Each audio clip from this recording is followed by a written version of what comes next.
Shalom, selamat pagi sahabat Petra yang dikasihi Tuhan Yesus Kristus. Sudahkah Anda mengasihi orang lain hari ini? Berjumpa kembali dengan Radio Petra 105.7 FM dalam program Embun Pagi edisi hari ini, Selasa 31 Maret 2026.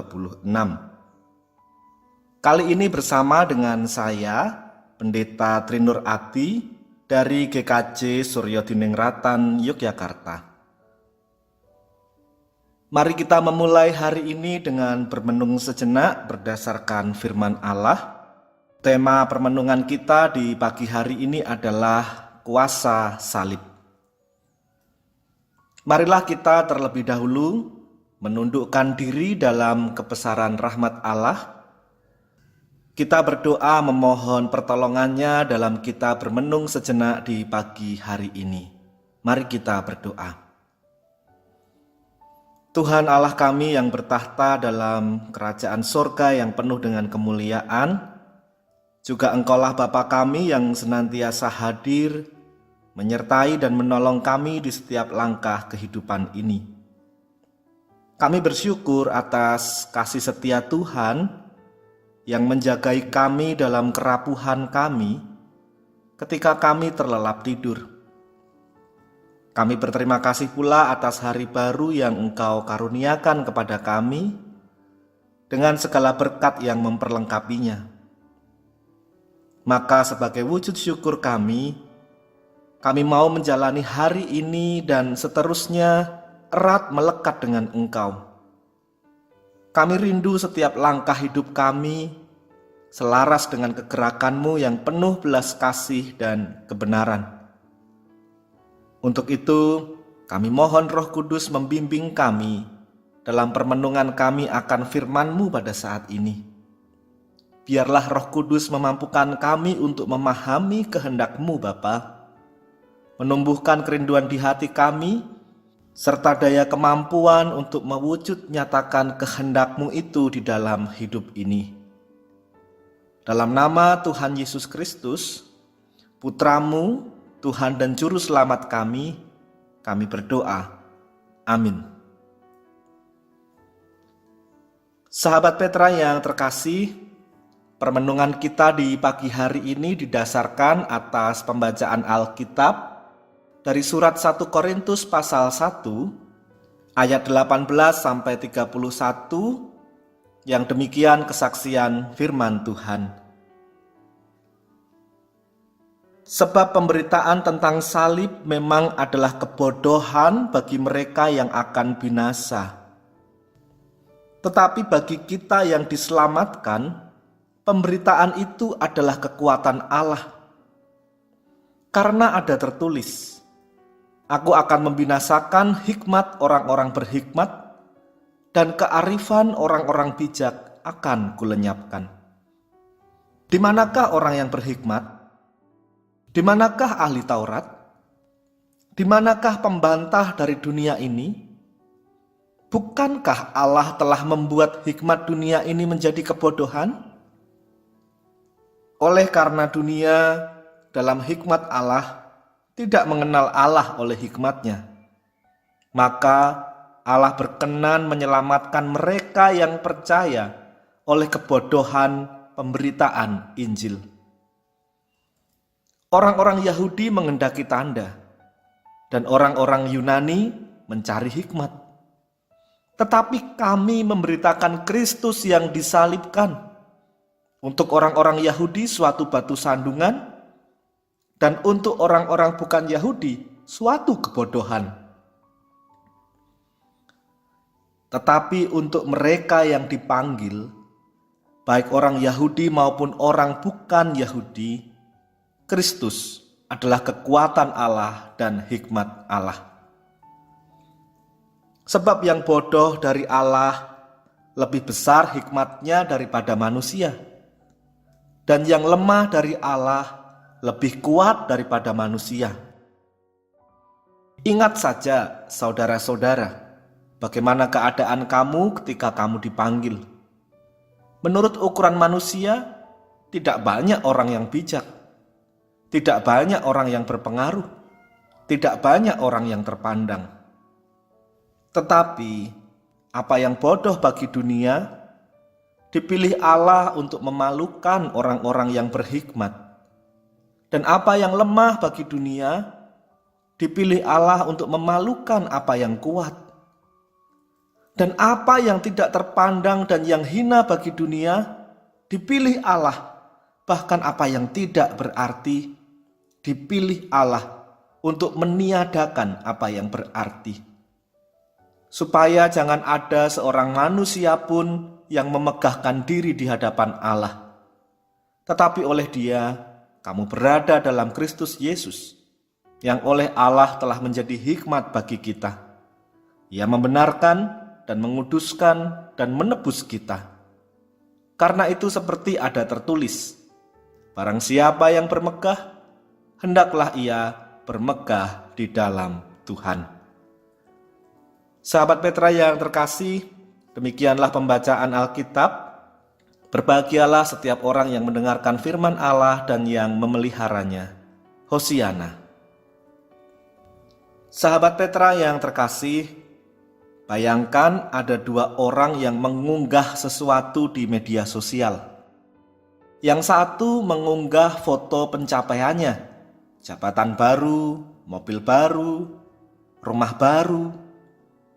Dalam hitungan menit, ratusan like dan komentar berdatangan. Orang-orang memuji, mengagumi, bahkan mungkin ada yang merasa iri. Yang satu lagi mengunggah sesuatu yang berbeda. Ia menulis tentang kegagalannya, tentang rencananya yang tidak jadi, tentang harapannya yang kandas. Tidak banyak yang merespon, bahkan mungkin ada yang diam-diam berpikir, kenapa sih membuka kelemahan seperti itu? Sahabat Petra yang terkasih, dunia kita sangat akrab dengan yang pertama, kesuksesan, kekuatan, pencapaian.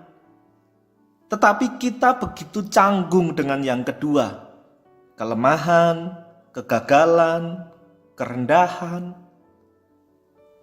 Dan tanpa kita sadari, kita pun belajar untuk menyembunyikan salib kita masing-masing. Namun hari ini firman Tuhan mengajak kita melihat sesuatu yang sangat berbeda.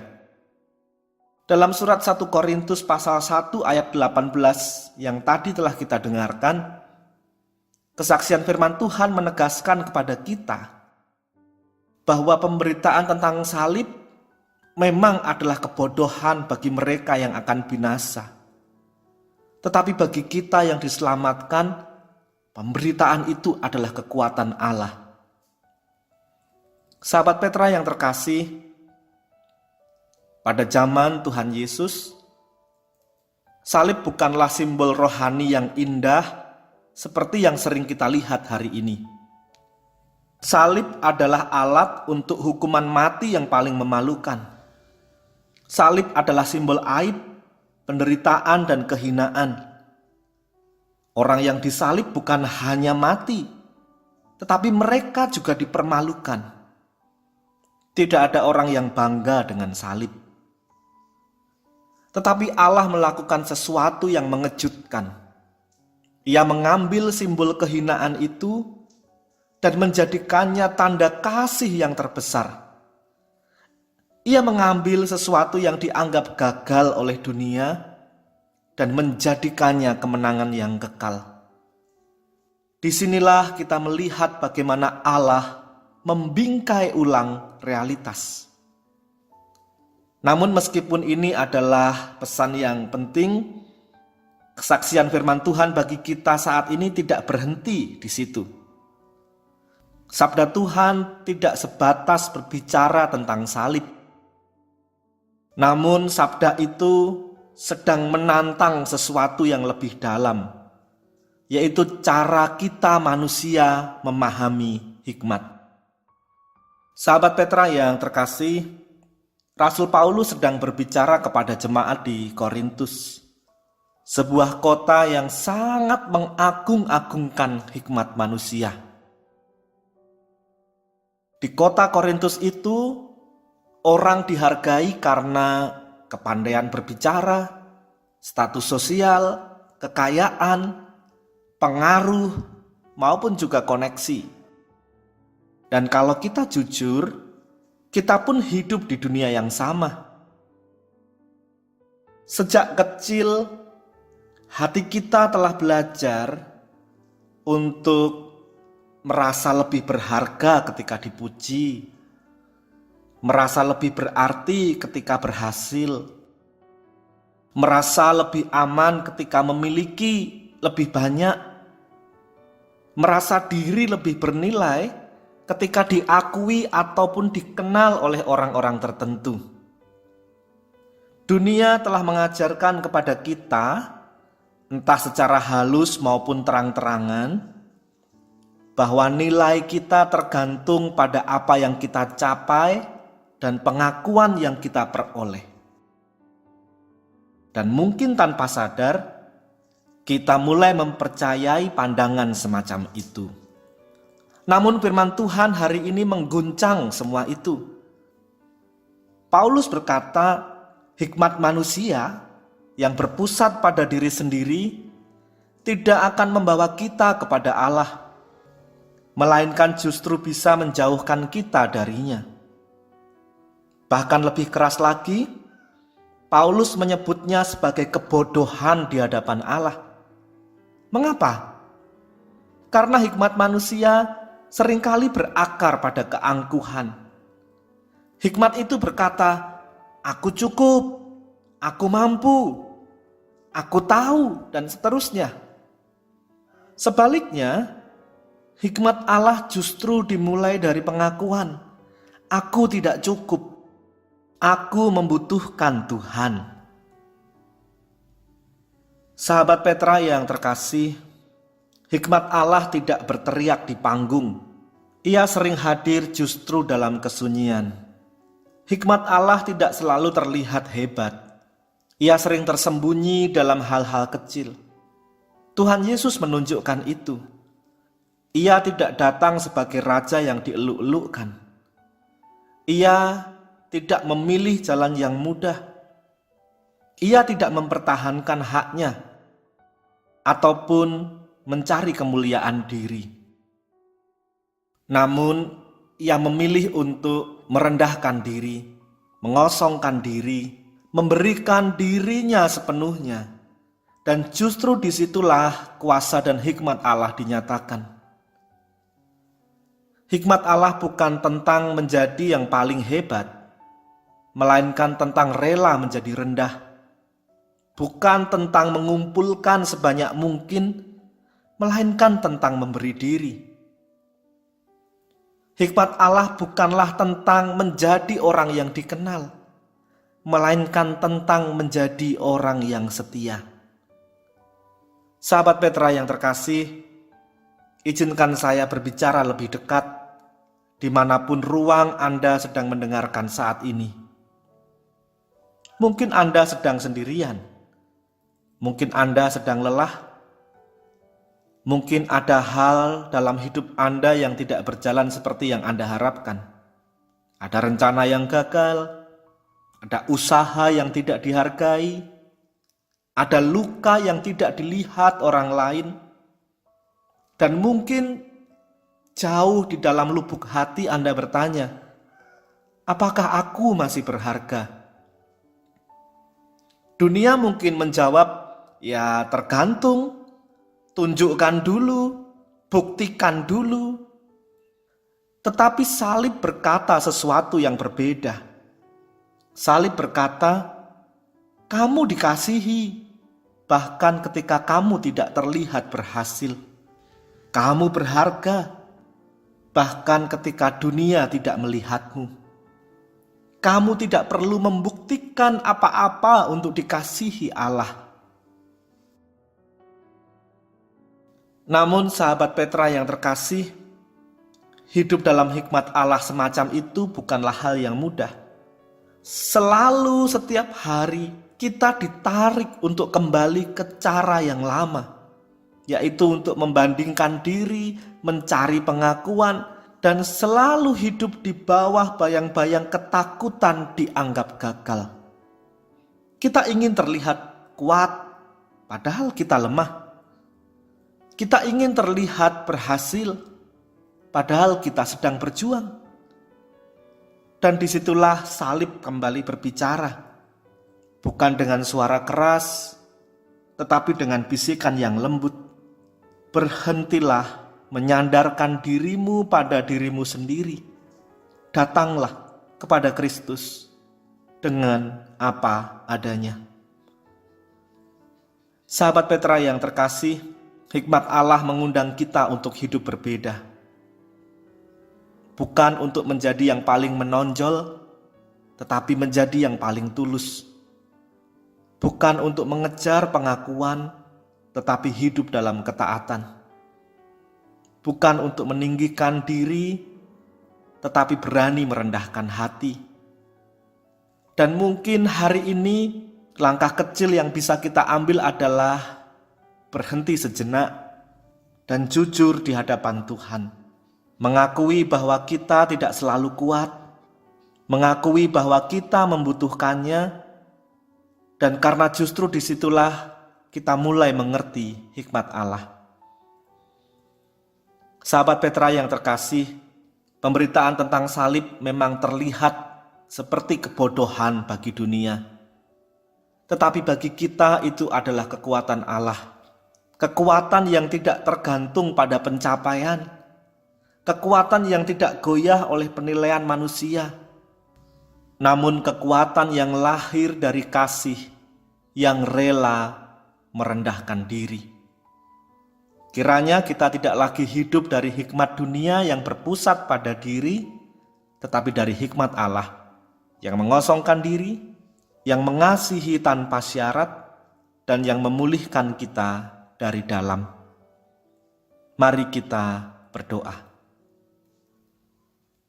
Tuhan yang penuh kasih, di hadapan-Mu kami datang dengan segala isi hati kami, yang mungkin selama ini kami sembunyikan, bahkan dari diri kami sendiri. Tuhan, kami mengaku betapa sering kami hidup dengan cara dunia. Kami mengejar pengakuan, kami membangun istana kebanggaan, kami menggantungkan nilai diri pada apa yang berhasil kami miliki dan capai. Kami ingin terlihat kuat, kami ingin terlihat berhasil, karena kami ingin dipuji dan dihargai oleh manusia. Namun tanpa kami sadari Tuhan, kami sedang menjauh dari hikmat-Mu.